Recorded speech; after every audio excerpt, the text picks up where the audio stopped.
The Kansas City Chiefs and New York Giants enter their Week 3 primetime matchup with identical 0-2 records. Will this be the get-right game for the Chiefs, or will the New York Giants surprise? Locked On Giants, Locked On Chiefs crossover Thursday starts right now.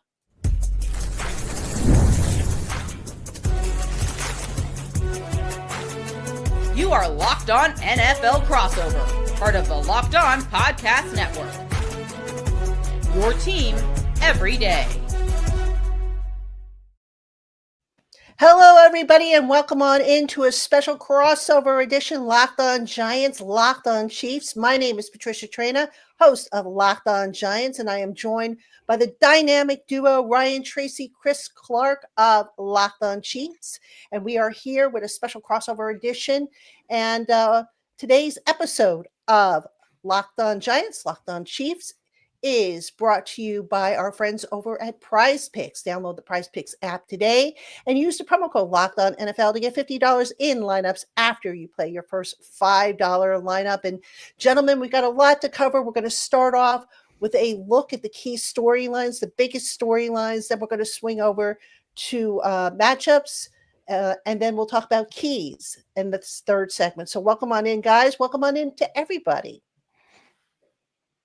All right, guys, since you are the visitors, I'm going to start with you, and I'm going to ask you, what is the big storyline brewing down in Kansas City?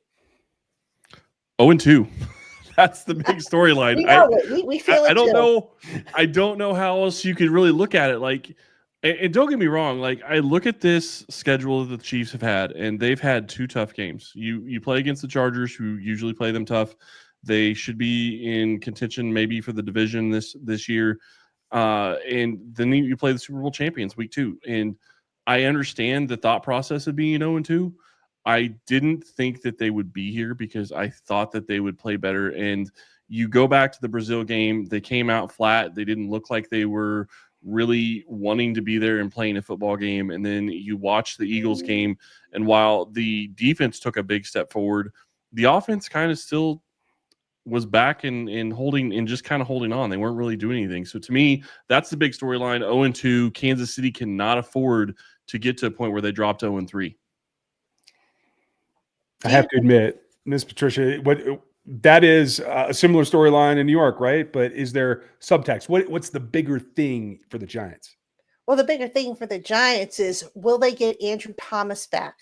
I mean, the Kansas City Chiefs, that defensive front has just been absolutely, it's one of the best defensive fronts, I think, in football. Chris Jones, Steve Spagnuolo, old friend, Giant fans know him very well, obviously, and what he brings and all the little mischievous things he can do on defense.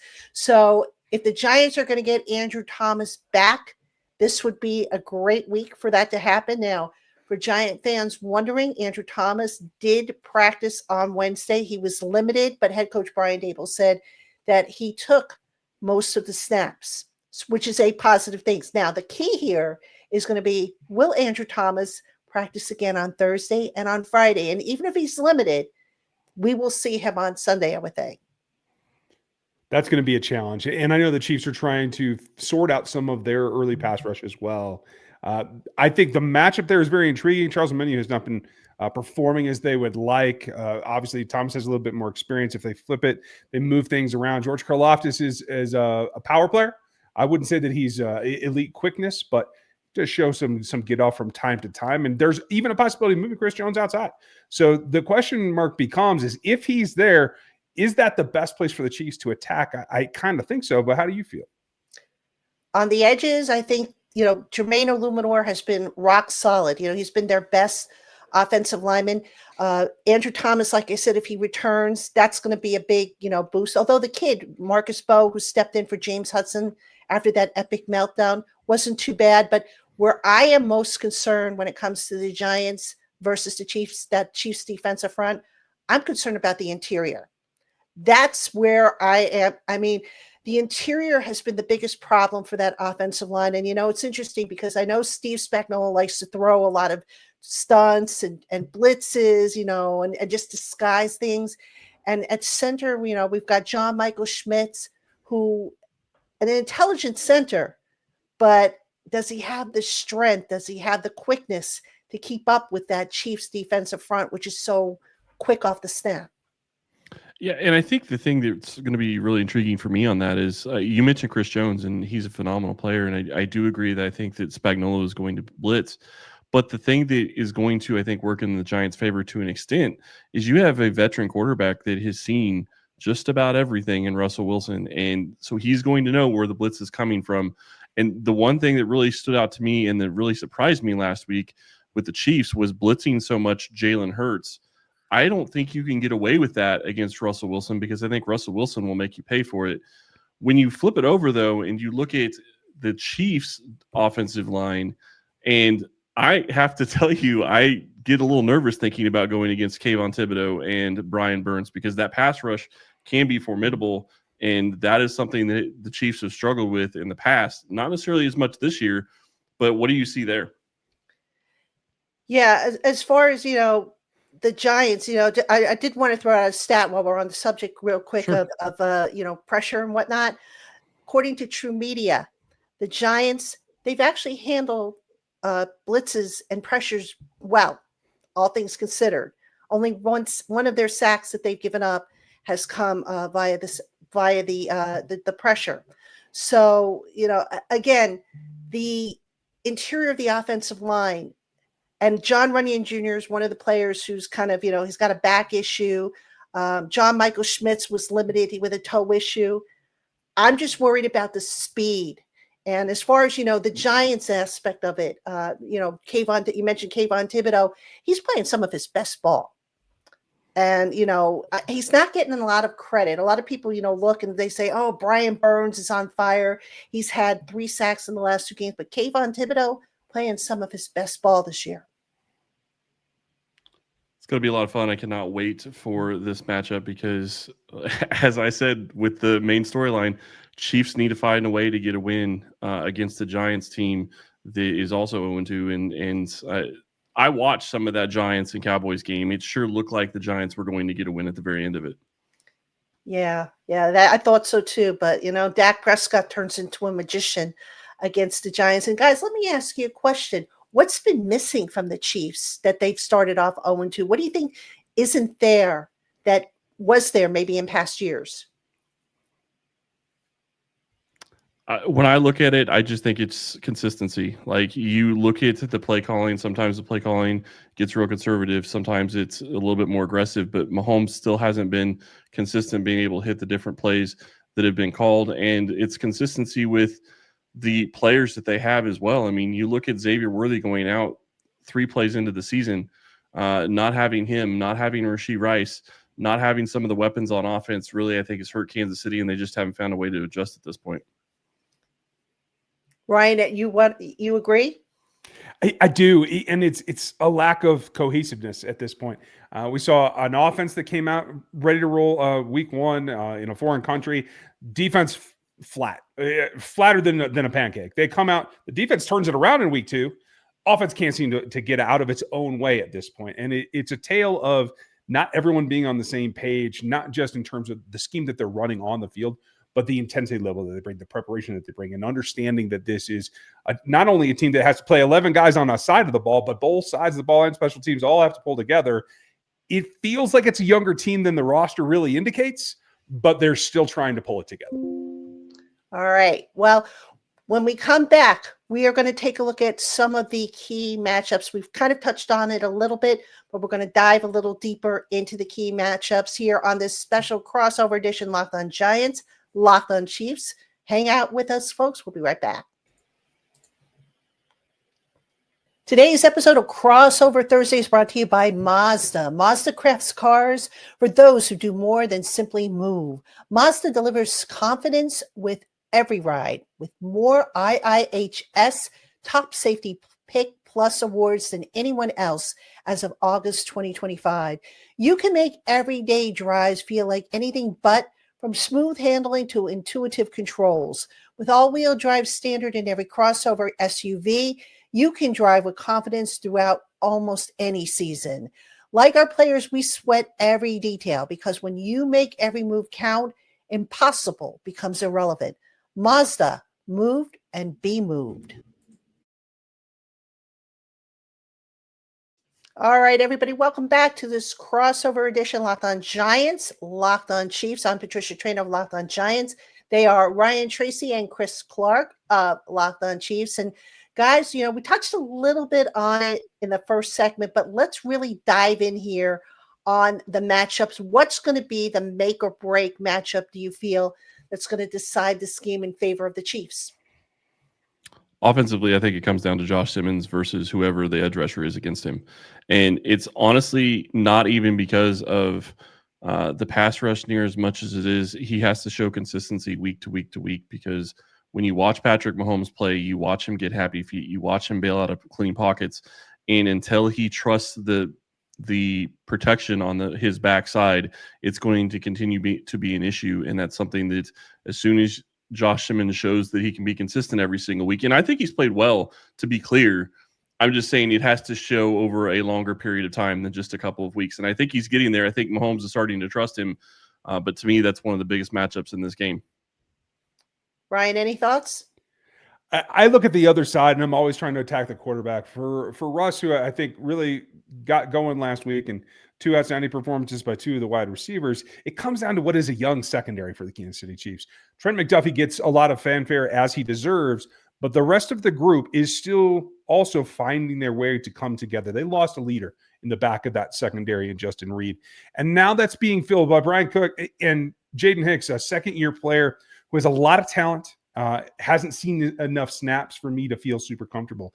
So it's that duel about how they can protect themselves from Russ becoming Super Russ, and making sure that they take away some of those things that I felt the Cowboys got lulled into, that Russ was able to take advantage of. So I want to guard very heavily against underestimating Mr. Wilson. All right, now from the Giants' perspective, I'm going to go with the low-hanging fruit here, only because of the injury situation. I'm going to say Travis Kelce, who I know hasn't quite looked like the Travis Kelce maybe of years past, but the situation with the Giants, they are banged up at inside linebacker, all right? Darius Muaso, who stepped in for Micah McFadden, he's probably not going to play this weekend. He's in the concussion protocol. They have Demetrius Flanagan-Fowles, who's dealing with an injury. I don't think he's going to play. Chris Board was placed on IR this past week. He's not going to play. And I was joking with one of the offensive linemen today in the locker room. I said, hey, can you go out and play inside linebacker? And he was like, I do it in practice, So I'm like, hey, maybe they'll put you out there. So that's a big concern. Now, in addition to the fact that the Giants, we're not quite sure who's going to play inside linebacker, I think it's going to be Swayze Bozeman, who they promoted from their practice squad. The two safeties, Tyler Nubin and Javon Holland, haven't quite clicked yet. Tyler Nubin, through 2 games, he looked so good last year. And I thought, okay, he's going to be ready to take that next big step. But this year, he's missed a lot of tackles. And, Kelce, even though Kelce might be on the downside, he's a tough guy to bring down. So I'm a little concerned about the middle of the defense. And we saw last week with the Giants how the middle of the defense was so soft against, Jake Ferguson, how he had that big 18-yard pickup. So the Giants got to do something to keep Travis Kelce, because I still think, at the end of the day, he's the guy that Patrick Mahomes is going to be looking for. I do think that it's kind of funny. You mentioned Swayze Bozeman, and I'm just sitting here going, oh, man, that brings back memories, because he was in Kansas City for a time. Yeah. So you look at that, and that's a matchup that Kansas City should be trying to attack, because Travis Kelce, while I agree, I think he is on the backside of his career, obviously that's a matchup that they should be able to exploit. I'm really going to be curious, though, how Kansas City is going to really attack the Giants in the passing game other than Travis Kelce. It's how do they use their wide receivers to try to go at the corners, and how do they attack not only the corners, but as you said, the safeties with some of those wide receivers, and like a Tyquan Thornton, who's been a guy that's been catching deep balls from Patrick Mahomes. How is that going to play into this matchup with Patrick wanting to throw the ball deep? And I want to ask and get a little inside intel. Holland in particular, the matchup is very intriguing to me. So what can you tell us, if anything, about what maybe that might look like? Yeah, interesting you asked that. The Giants, what they've been doing is they've kind of been rotating their corners at CB2. So on one side, You have Paulson Adebo, who was previously with the Saints, and he's done pretty well. I mean, he's had last week maybe he left a few plays out there that I think he would have liked to have back. But here's what's interesting: at cornerback 2, they had a competition the Giants did all summer long between Cordell Flott and Deonte Banks, their 2023 first-round pick. Nobody officially won that job. So what they have done is they have put Cordell Flott out there for first and second down, and then they put Deonte Banks out there for third down, obvious passing downs. Now, the thing with Deonte Banks is he has struggled against zone coverage. And the Chiefs, from what I can see, they've got some receivers and, of course, Kelce, who are experts at finding soft spots in zone coverage.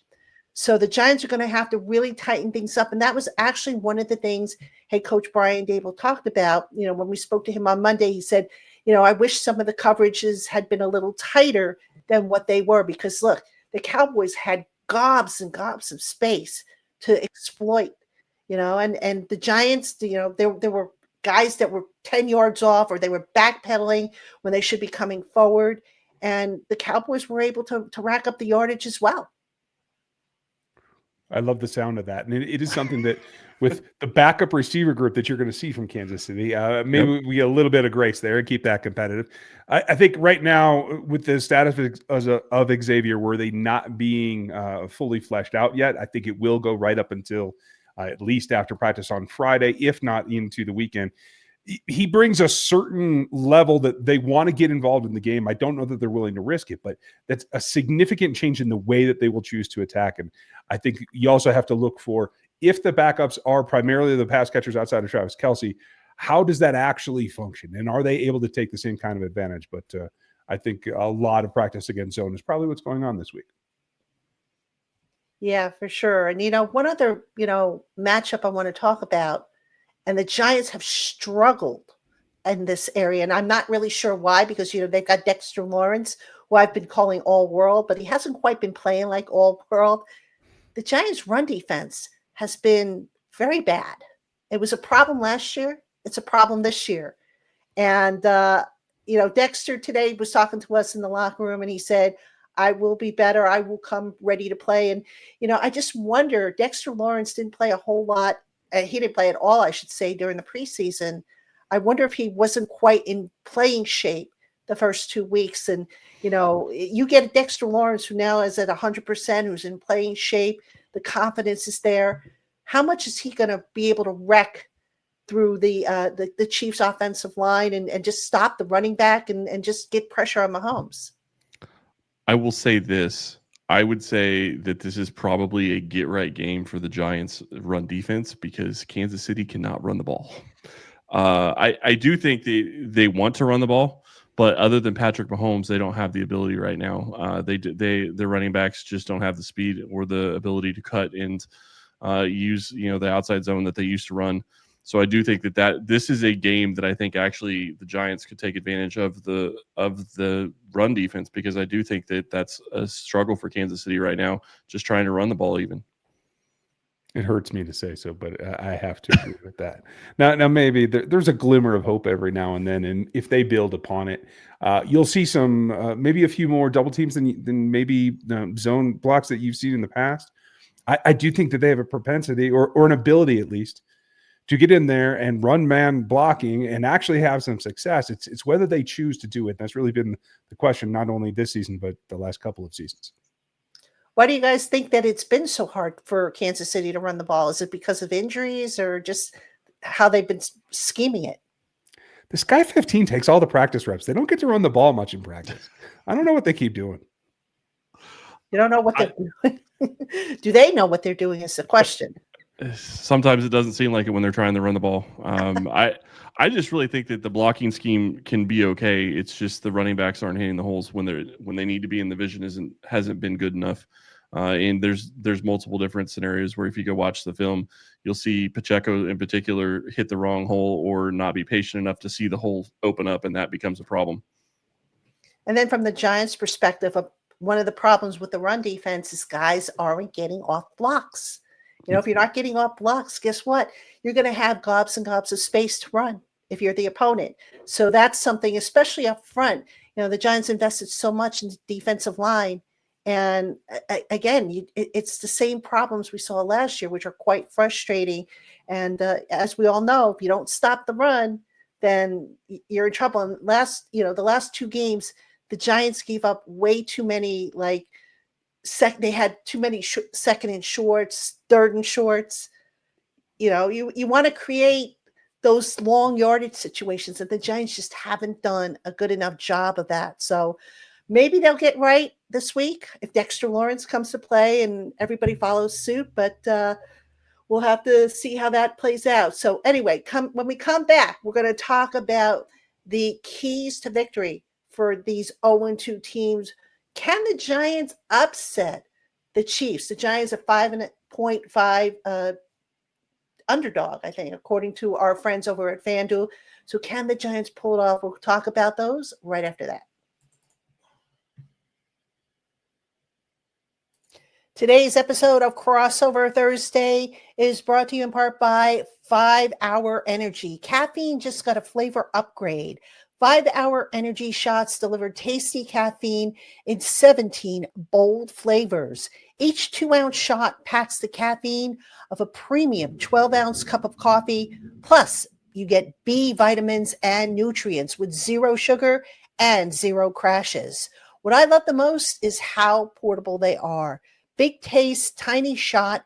You can take it anywhere and get that boost of energy when you need it most.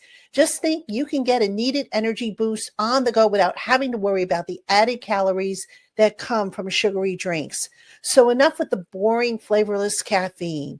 It's time to give your caffeine a flavor upgrade with 5 Hour Energy shots. Get the favorites you love or be bold and try something new in store and online at www.5hourenergy.com. That's the number 5hourenergy.com or at Amazon today. This episode is brought to you by PrizePicks, the daily fantasy app where making the right call can actually pay off.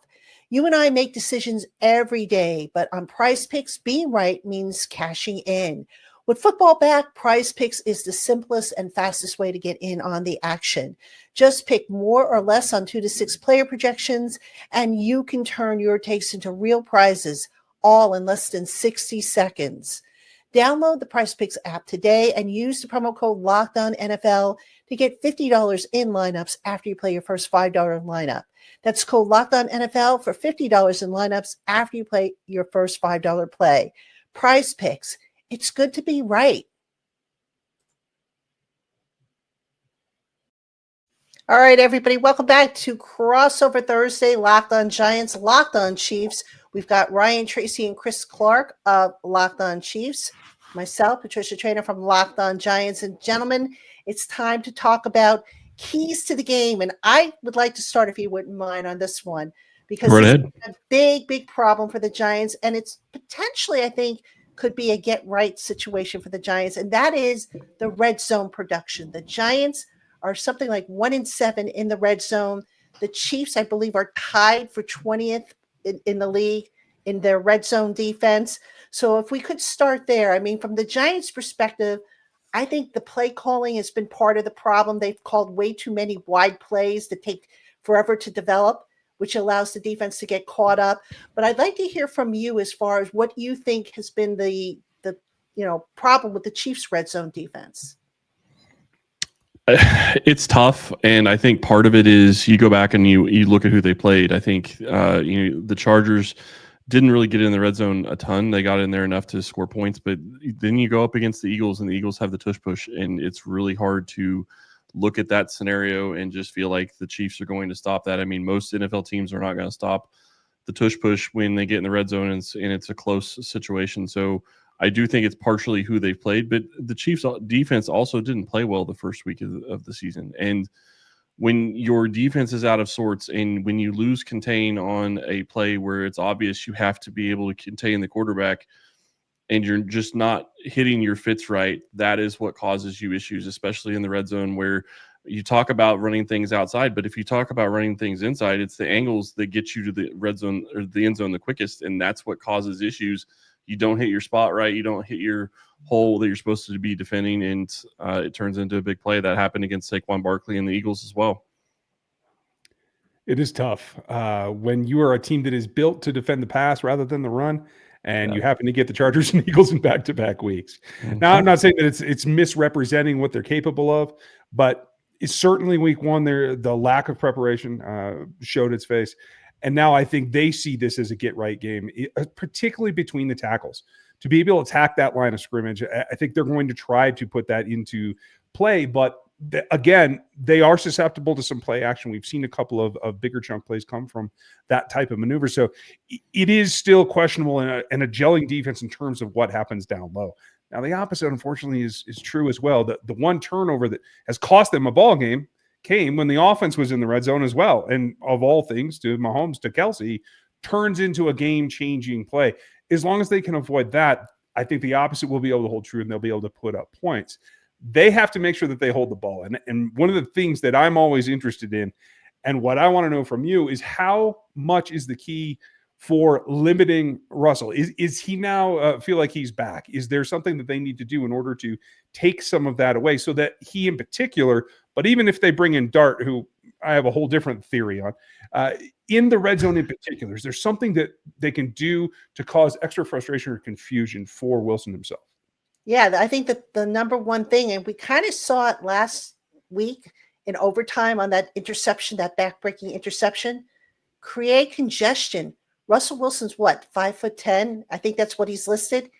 I think he's a little shorter than that because I've stood next to him, and I think I'm a little taller than he is. But with all his gear on, maybe he's taller than me. I don't know, but yeah, I mean, cause congestion so that he can't see, and if he can't see, he can't adjust to maybe what's going on down the field or in the end zone or anything like that. So that's certainly something to keep an eye on. And, you guys mentioned Jackson Dart. The Giants do have a package for Jackson Dart in the red zone. He was practicing. Matter of fact, he was working on some of that stuff today at the end of practice. And it's just a matter of time before they bring out some of that stuff and see if they can't, catch the opponent off guard. Because look, when you have Jackson Dart in there, he moves a little bit better than Russell does at this point in Russell's career. So now you've got to account for Jackson Dart's legs. Whereas with Russell, Russell can move around if you need him to, but he's not going to scare anybody, I think, with his legs. That's a huge thing. You talk about here. Sorry, Chris. No, go ahead, Ryan. Sorry. I love Dart's game, and I'm upset that they have to defend him so early in the season. So that's my piece. All right, guys, real quick, let me get your key to the game. We talked about the red zone. I mean, do you agree, or is there something else? I look at this game, and to me, it's a game where you have to get Mahomes going, and you have to get him going early, and you need to be putting in Mahomes and Reed need to be on the same page from probably the first day of practice this week. They need to go in, get in a room together and figure out these are the plays that I feel extremely comfortable with, and the script needs to come from that. You need to have bread and butter plays that can get Mahomes going early in the game because the offense has to be productive early on, because the reality of what you're seeing with this Chiefs offense is the consistency just isn't there. They haven't been able to make the play the one time, like every time last season that they needed just one play, it seemed like they found a way to get it done. It may not happen on first down. It may not happen on second down. Sometimes it happened on fourth down, but they found a way to get the one play to get them in the position to where they could win the game. This year, they can't do that. And it starts with them not being able to function well as an offense early in the game. And they need to put up points in the first quarter and maybe even get off to a lead against the Giants so the offense can actually feel like they're going in the right direction. All right. So, guys, want to make a prediction? 0-2. Who breaks it? Go ahead, Ryan. I'm going to say the Chiefs. I need the Giants. You're not alone, and I thank you because I have to agree with you. Just in case you were afraid of hurting my feelings. I don't want to, but I have to admit, if it was before last week, I would have been more adamant. But given the sparks in the life that the Giants offense in particular showed, I'm a big fan of Scadaboo as well. So I'd like to see him stay on the sideline because that kid will make plays. I'll tell you that. So I do think it may be more competitive than a lot of people think. I have this as a 3-point game. And maybe it's a lead that then gets chopped down, but I don't think it's going to end up being an absolute blowout or anything along those lines. I have the Chiefs winning by 3. Yeah, I think the Chiefs are going to get the first victory in this one, and I think it's going to be a little bit more of a wider game, maybe a 7-point game, a touchdown win for the Chiefs. But I do think that this could go down to the wire, and I absolutely hate that. But just watching the Chiefs play over the past 2 seasons, that's how they've been playing. It's always a close game, and even if they are the better team, it's always a close game. So I don't like that, but that's kind of the way it's been. I'm just hoping for a competitive game. I don't want to see a blowout. Nothing worse than a blowout. And the Giants just haven't done well on the primetime stage. I don't know what the reason is. I think they've lost now, I want to say 3 in a row on Sunday Night Football. So I just want a competitive game. I mean, if they lose, make it 1 score. If it's 7 or less, I'd be happy with that. Obviously, I'd be happy with a win. An upset win would be nice. But, I like I said, I've got concerns about the middle of the defense and how they're going to hold up against Kelce and Mahomes, that connection there. So going to be a good one, guys. It's going to be a raise the roof type of night, Giants home opener. Sunday Night Football, there's going to be lights. I think they're handing out lights for the game to those who are attending. So we're going to all continue to break it down. I know tomorrow on the Locked On Giants podcast, we'll look at more details. I know you guys probably have more details before we get to game day. And then, of course, next week we'll wrap everything up with a nice little bow and move on to our next opponent. So that said, everybody, we want to thank you for making today's crossover edition of Locked On Giants and Locked On Chiefs part of your day. The NFL season is finally here. For your next listen, get a double dose of the Locked On NFL podcast. Tyler, the Madman Rowland, gives you a shot of espresso to start your football day, while my man Tony Wiggins takes you into the barbershop for the smoothest breakdowns to end the day. Find Locked On NFL on YouTube or wherever you listen to your podcasts. For Ryan Tracy and Chris Clark, I'm Patricia Traina. Thank you so much for tuning in, and we'll see you on our respective shows tomorrow.